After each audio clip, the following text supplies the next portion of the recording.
Hi friends, மாயா சீனு சீரியலை பற்றி தான் நம்ம இந்த வீடியோக்குள்ளே பார்க்க போகிறோம். வாங்க நம்ம வீடியோக்குள்ளே போகலாம். ரகுராமுக்கும் ஜானகிக்கும் நல்லபடியாக 25 வருஷம் திருமணம் எல்லாமே நல்லபடியாக முடிஞ்சிருது. புவனேஸ்வரி தடுத்தாலும் ரகுராம் அதுக்கு தக்க பதிலடி கொடுத்தனால புவனேஸ்வரி முகத்தை தொங்க விட்டுட்டு அங்கேருந்து கிளம்பி போயிருந்தாங்க. அடுத்து பார்த்தோம்னா ஃபங்க்ஷன்லாம் முடிச்சதுமே ரகுராம் சாப்பிடாம போகவும் அப்போ ஜானகி எவ்வளவோ சொல்கிறாங்க, ஆனாலும் தனக்கு சாப்பாடு வேண்டான்னு சொல்லிட்டு போயிருந்தாங்க. அப்போ ஜானகி சொல்கிறாங்க, என்னங்க நான் சொல்கிறது கேளுங்க, சாப்பிட வாங்க அப்படின்னு சொல்லி எவ்வளவோ கூப்பிட்டுட்டு இருக்கவும் அப்போ ரகுராமோட அம்மாவும் சொல்கிறாங்க, 2 பேருமே எதுக்காக இப்படி பட்டினி கிடக்குறீங்க?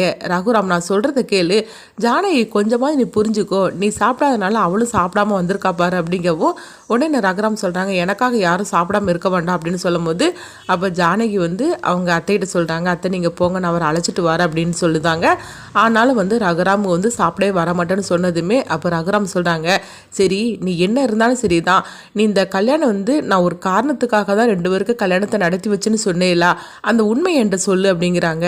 அப்போ அவங்க ஜானகி சொல்கிறாங்க, கண்டிப்பாக ஒரு நாள் இந்த உண்மையை சொல்லுவாங்க, ஆனால் அது சொல்லக்கூடிய நாள் இப்போ கிடையாது அப்படிங்கவும் நீ என்னைக்கு என்ன சொல்லுறியோ அன்னைக்கு நம்ம பேசினா போகிறோம் அப்படின்னு சொல்லிட்டு ரகுராம் கோவத்தோடையே அவங்க படுத்துருந்தாங்க. ஜானகிக்கும் பேசாமல் அமைதியாக இருந்துருந்தாங்க.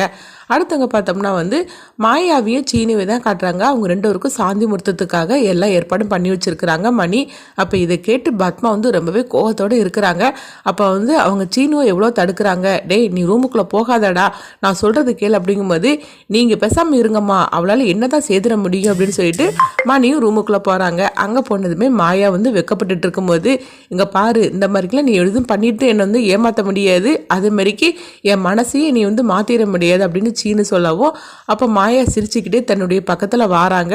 அப்போ சீனு சொல்கிறாங்க, இங்கே பாரு பேசாமல் போயிரு அப்படிங்கிறாங்க. ஆனாலும் மாயா சிரிச்சுக்கிட்டே இருக்கும்போது சீனு ஒரு கட்டத்தில் கோவப்பட்டு அவங்க பேச ஆரம்பிச்சிருந்தாங்க. தனாவோட வாழ்க்கை இப்படி நாசம் பண்ணது நீ தானே, உனக்கு எப்படி இந்த மாதிரிக்கெலாம் தோணுது, சொல்ல போனாக்கி அடுத்தவங்களோட மனசை நீ கொஞ்சம் கூட புரிஞ்சிக்கவே மாட்டியா அப்படின்னு சொல்லிட்டு சீனு ரொம்பவே மாயாவை பற்றி தரக்குறவோ அவங்க பேசவும் அப்போ மாயா அழ ஆரம்பிச்சிருந்தாங்க. அப்போ சீனு பார்க்குறாங்க, ஆமாம் அழுது நாடகம் பண்ணி நடிச்சுக்கிட்டீரு, இந்த நடிப்பெல்லாம் நீ என்கிட்ட வச்சிருக்காத அப்படின்னு சொல்லவும் அப்போ மாயா சொல்கிறாங்க, ஏன் சீனு நீ என்னை புரிஞ்சிக்கவே மாட்டியா, சொல்ல போனாக்கி நான் எது செஞ்சாலும் ஒரு காரணம் இருக்குன்னு உனக்கு தெரியும்ல, அதை ஏன் நீ நினைக்க மாட்டேங்கிற, என்னை தப்பாகவே நினச்சிட்டு இருக்க அப்படிங்கும்போது நானும் அப்படி தான் நினச்சிருக்கேன், ஆனால் இப்போ நீ நடந்துக்கிற முறையெல்லாம் பார்த்தாக்கி அது சரியாக வரலையே, என்ன இருந்தாலும் சரிதான், தனாவோட மனசில் கார்த்தி தான் இருக்கான்னு உனக்கு நல்லாவே தெரியும், அப்படி இருந்தப்போ கூட நீ கதிரை கல்யாணம் பண்ணி வைக்கணும்னு சொல்லிக்கிட்டு இந்த மாதிரிக்கு நீ பண்ணிட்டியே, நீ பண்ணது தப்பு தானே அப்படின்னு அவங்க சொல்லவும் உடனே மாயா எல்லா உண்மையும் சொல்றதுக்காக வராங்க.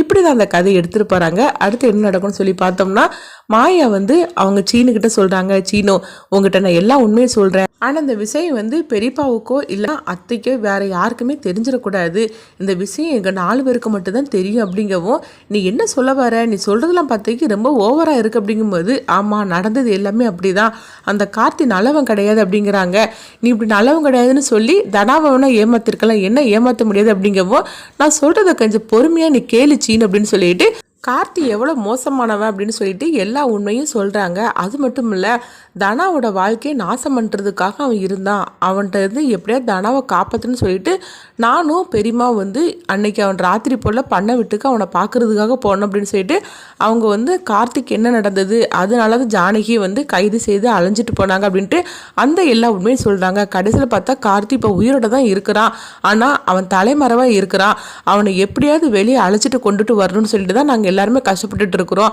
அது மட்டும் இல்லை, இந்த விஷயம் எல்லாருமே தனாவுக்கு தெரியும் அப்படிங்கிறாங்க. இதனால தான் கார்த்திகிட்ட இருந்து தனாவை காப்பாத்துறதுக்காக கதிர் தனா கழுத்தில் தாலி கட்டினானே தவிர மற்றபடி இதில் எதுவுமே கிடையாது அப்படிங்கிறாங்க.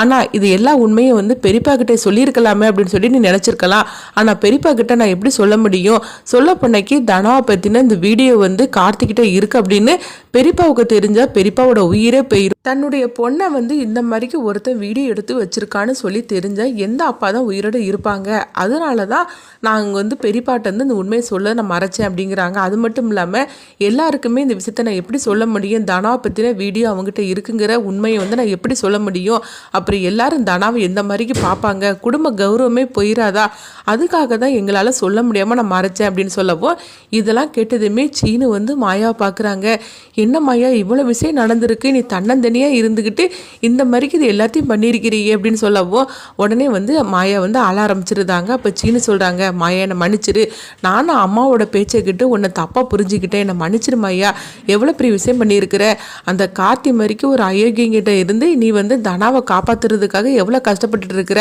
சொல்லப்போனால் பெரியப்பாவுக்கு நீ வந்து உண்மையை சொல்லக்கூடாதுன்னு சொல்லியிருக்கேல்ல, உண்மையில் அதுதான். மாமாவுக்கு மட்டும் இந்த உண்மை தெரிஞ்சால் கண்டிப்பாக அவருடைய உயிரே போயிடும். அவரை காப்பாற்றுறதுக்காகவும் இந்த குடும்பத்தோட மானத்தையும் கௌரவத்தையும் காப்பாற்றுறதுக்காகவும் நீ என்னெல்லாம் பண்ணியிருக்கிற, ஒன்றை போய் நான் புரிஞ்சிக்காம இருந்துட்டேன் அப்படின்னு சொல்லிட்டு சீனு வந்து மாயா கிட்ட மன்னிப்பு கட்டிட்டு இருக்கிறாங்க. நானும் வந்து எப்போவுமே ஒன்று புரிஞ்சுப்பேன், ஆனால் வந்து அம்மாவோட பேச்சை கேட்டு நானும் வந்து நான் புரிஞ்சிக்காம இருந்துக்கிட்டேன், என்னை மன்னிச்சிரு மாயா அப்படின்னு சொல்லிட்டு சீனு வந்து கண்கலங்குறாங்க. அப்போ மாயா சொல்கிறாங்க, இல்லை சீனு நீ அழக்கூடாது அப்படின்னு சீனுவோட கண்ணை வந்து அவங்க தொடச்சி விடுதாங்க. அப்போ வந்து சீனு சொல்கிறாங்க, மாயா என்னை மன்னிச்சிரு மாயா, நான் உன்னை புரிஞ்சுக்காம எப்படிலாம் பேசிட்டேன், தனாவோட வாழ்க்கையை காப்பாற்றுறதுக்காக நீ எந்த அளவுக்கு நீ கஷ்டப்பட்டுருக்குற அப்படிங்கும்போது அப்போ மாயா சொல்கிறாங்க, இப்போ அதெல்லாம் கூட முக்கியம் கிடையாது, அந்த கார்த்தி நம்ம எவ்வளோ சீக்கிரம் நம்ம கண்டுபிடிச்சி நம்ம வந்து போலீஸில் ஒப்படைக்குமோ அப்போ தான் வந்து இந்த தப்பெல்லாம் நாங்கள் பண்ணலை அப்படின்னு சொல்லிட்டு பெரியப்பாவுக்கு தெரிய வரும் அப்படிங்கிறாங்க. சரி நீ சொல்கிறது கரெக்டு தான், நம்மளும் உன் கூட்டணியில் நானும் சேர்ந்துக்கிட்டது அப்படின்னு சீனு சொல்லிட்டு இருக்கிறாங்க. அடுத்து பார்த்தோம்னா வந்து மாயா வந்து படுக்கிறதுக்காக போகும்போது சீனு வந்து அவங்க கையை பிடிச்சி அவங்க முத்தம் கொடுக்குறாங்க. இந்த மாதிரிக்கு ரொம்ப சூப்பராகவே எடுத்துகிட்டு போகிறாங்க. இங்கே பார்த்தோம்னா பத்மா வந்து பயத்தோடு இருக்கிறாங்க. ஐயோ சீனு மனசு மாறிடுவானோ, மாயாவோட சேர்ந்துருவானு சொல்லிட்டு பயத்தோடு இருக்கிறாங்க. சீனுக்கு வந்து எல்லா உண்மையும் தெரிஞ்சனால கண்டிப்பாக மாயாவோட அவங்க சந்தோஷமாக வாழ ஆரம்பிப்பாங்க. அடுத்து அந்த கதையை என்ன மாதிரி கொண்டுட்டு போகிறாங்கன்னு சொல்லி நம்மளை வெயிட் பண்ணி பார்க்க